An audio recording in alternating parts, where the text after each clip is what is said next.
Welcome to everyone watching this interview with this year's new Investigator Committee invited speaker, Professor Nina Cabezas-Wallscheid. My name is Maria Jasinskaya, and with me I have Marcel Rommel, and we are both representing the ISCH New Investigator Committee, and we will be conducting this interview. Every year, the ISCH New Investigator Committee invites one speaker to give the keynote lecture in the New Investigator Award session during the annual meeting.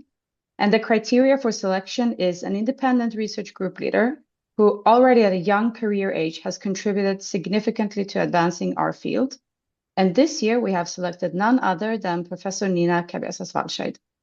Professor Cabezas-Wallscheid did her PhD at the Johannes Gutenberg University of Mainz under the supervision of Ernesto Bockamp, followed by postdoctoral training in the lab of Andreas Trump at the DKFZ in Heidelberg. Since 2017, she has been running her own group, first at the Max Planck Institute in Freiburg, and more recently, she has relocated to the ETH Zurich. She has received multiple prestigious grants and awards, including the ISH Janet Rowley Award in 2023. And Professor Cabezas-Wallscheid has contributed to our field with seminal work dissecting mechanisms regulating hematopoietic stem cell dormancy and has pioneered novel methods for studying the metabolome of HSCs, which I'm sure she will tell us more about in just a moment. So Nina, thank you again for accepting our invitation to speak at the annual meeting and also for joining us for this interview today. And I will now give the word over to Marcel to give for the first question. Yeah, thank you, Nina, for accepting to be the keynote speaker at this year's conference in Frankfurt. We're looking forward to that. And I think we start out with a very easy question, hopefully. What brought you into the field of research for hematology? Where was the starting point in your career, and why hematology? Yes, that's actually a very good question. I kind of randomly entered the hematology field during my PhD in the lab of Ernesto Bockamp in Mainz. And since then, I became really fascinated on how hematopoietic stem cells are regulated. And I was kind of especially moved by the fact that it might be one time or in a certain moment in this scientific journey that you might help somebody who is sick with leukemia or maybe contributing for a healthier aging.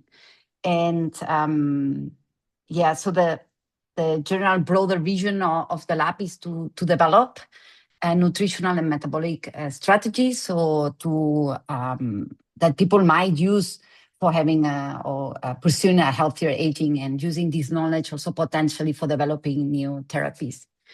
But basically for me, it's about combining fundamental mechanistic insights with a translational perspective. That's actually very important for me. So, but where do you get then your crazy ideas or the revolutionary ideas you developed or challenge the field even? So, because, about vitamin A and where do you get your creativity from and how does it continue to be creative? So, one of the sources for sure is my lab. So it's really exciting when somebody comes with the data. I'm really getting super excited when somebody jumps into the office or I go around, do you want to see something? Of course I want to see something.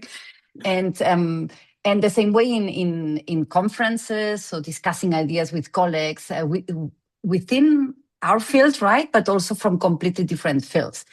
So when you can discuss out of your comfort zones ideas, right? So they ask you questions when you give a talk that you think, I've never thought about that. And that's when it triggers something. And we love to do brainstorming in the lab. So we spend quite a lot of hours to discuss projects. And I think when we gather together and we have different interpretations from the data or perspective or with collaborations, right? So that is where the creativity comes in from thinking from different perspective and also with different backgrounds. So that's actually also kind of a source of creativity. Coming back to your large discussions and brainstorming, I find this very fascinating because our lab meetings go on forever. So we have a similar thing in our lab. But was there any moment where you saw own data or generated own data, or even from someone from your lab, you thought, okay, that looks bizarre, that looks weird, but that's totally fascinating, which has been kind of changing your way of thinking of science or even a research direction? Have you ever used such a moment to think about, okay, this could be a new start for a new project? Maybe one of the moments that maybe not starting completely a different direction, but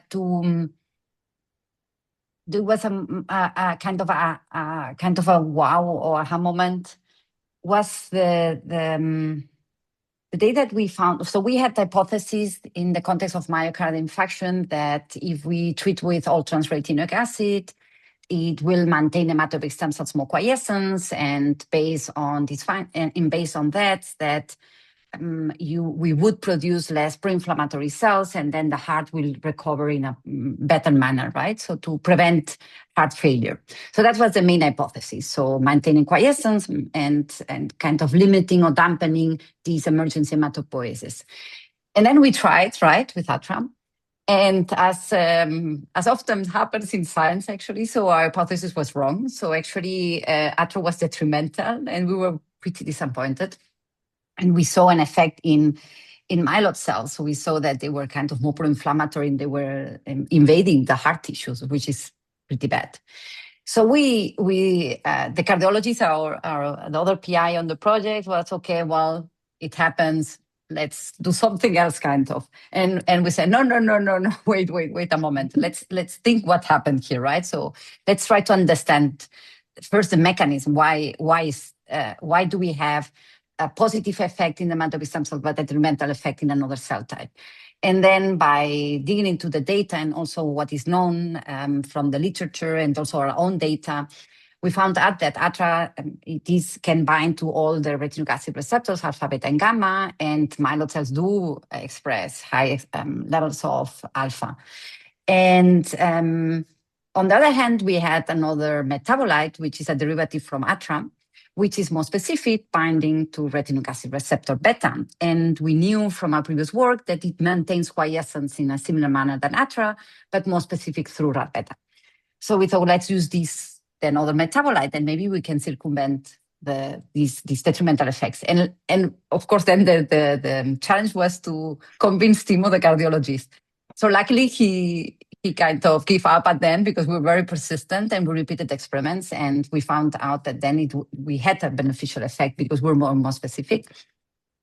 And I think this is a very nice example, basically from a mechanistic insight, so very fundamental pathway was regulating hematopoietic stem cells can be applied towards a more translational topic, which is now myocardial infarction.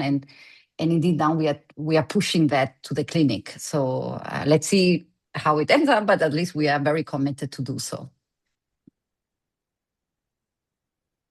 So I guess you already kind of touched upon it now, saying with your cardiologist colleague wanting to drop the project. But is there another instance or another project which was a big risk that you took? Maybe a project that even more people said, no, this will never work. It's a dead end. It's not feasible. And you pushed forward and it turned out great anyway. Yeah, I wanted to give the example actually of the MI. But I think in most of our projects, I think in most of the labs, right? So the projects have a part of a risk, right? So if we would know everything, why would you do experiments, right? So there's always, no? I mean, if you know already, it's almost boring. So I think each project has its own risk, and that's also part of the fun of doing science, that we don't know how it's going to end up. And in the particular case of the MI was very cool because we did find we understood why it kind of failed, or our hypothesis was wrong, so mechanistically spoken, and how to circumvent it. But I think most of the projects have a bit of a risk part, which is at the end also exciting. Yeah, especially with your research, which is quite groundbreaking and very different from, what anyone else is doing. I'm sure that there is some, well, by now I don't think anyone doubts doubts you, but can imagine that it was harder in the beginning. Yeah, I think you touched base as well on that. It's really excited to exchange with other scientists, and I think we all absolutely appreciate and enjoy the scientific community the ICH provides us at especially our main conferences around of the year. But what do you think is ICH's most important contribution nowadays in the modern world where everything gets more progressive and it's even faster? So what should our society foster and strengthen so beyond what we already have? I think I think ICH is very unique. The culture of ICH is very unique because it's rather a small but not too small conference. It's there is a lot of effort behind the scenes to make each level interact with each level, meaning master's thesis with PhD students, with postdocs, with junior PIs, with senior PIs, all, so mingled together. I've been actively participating in ICH since my beginning of my postdoc, actually. And I never had the feeling that they were kind of only postdocs, only PhDs, only group leaders, So I think that's very unique. And I don't know if you realize, but ICH is one of the few societies that you have committees for each of these kind of different levels of the career. You have the new investigator committee that I was lucky enough to be part of it during my postdoc, and it's an amazing committee. You make not only colleagues, but also friends, guys, so you are there, right? So then you have the junior PI committee that I was lucky enough to even found it with Eric Pietras. So we thought, hey, there is no junior PI committee. They should also be represented because it's a new phase in your career and you might face very similar challenges than your other colleague who is also junior PI, right? And it develops super nicely. So, and you have also of course, the more directors and more senior committees. And each of them are responsible for shaping the society. And I think that's very cool, that because a new investigative committee, all the behind the scenes of a conference, the tech session, the meet the expert sessions, all of it, right? Or the publication committee, which also gather other scientists at several levels. I don't know. I think ICH is very unique in gathering people together in a very informal manner and welcoming manner. So you have the usual suspect, but also the new known, so people that you don't know. So you always get to know new people and meet the people that you already know. And it's very welcoming. Would you change anything? Well, I'm not really. So or I was add thinking, to it? Now that we have also have the junior PI, I think it's quite well represented.Maybe the mid-stage career. Maybe there we need another committee. They will kill me, the board, but no, I think it's also the fact that in the board you have represented different areas from the world. It's already telling you a lot, right? So I would not change anything major, let's say. I would say that we should keep the spirit of ICH. Yeah, absolutely. This is where we enjoy to participate, even for the NIC and in general. I can recommend anyone.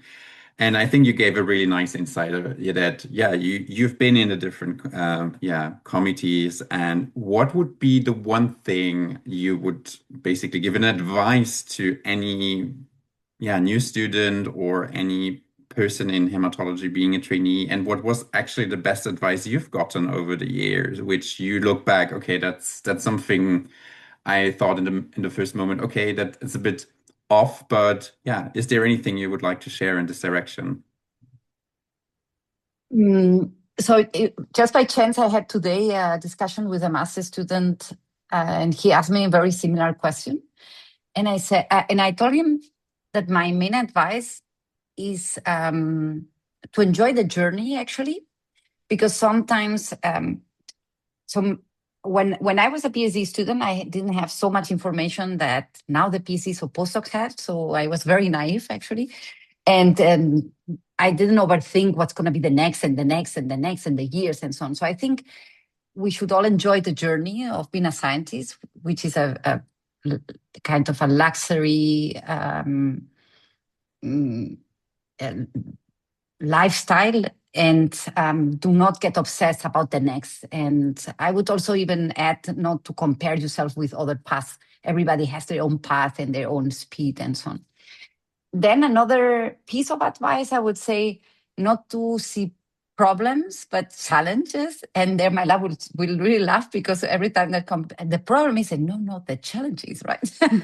Because it's a more positive attitude, and this might even fun, right? So, for example, if you get some data that is surprising you, this might be actually something exciting and some new avenues where your project goes to, right? And I think the mindset also matters. One of the advices I got before starting my lab, and I'm actively also passing this information to the next generations, let's say, is that when you start your lab, the first hire matters, and that's really, really true, because you set up with the first people in your lab, you set up the culture, you set up the environment, you set up the standards, everything, right? And if you rush it because you must hire somebody and so on, it can go really wrong. And I think it's something that when you start, you potentially can underestimate. So don't rush it. Just pick the people that you really believe that will create the environment that you wish for your lab, let's say. I hope I answered more or less the question. No, you did. You did. It was really great. And that was our last question. So thank you very, very much for taking part in this. And I think it was very insightful, both on the science side, but also on the more career advice side. I think it will be very, very appreciated by the community, this interview.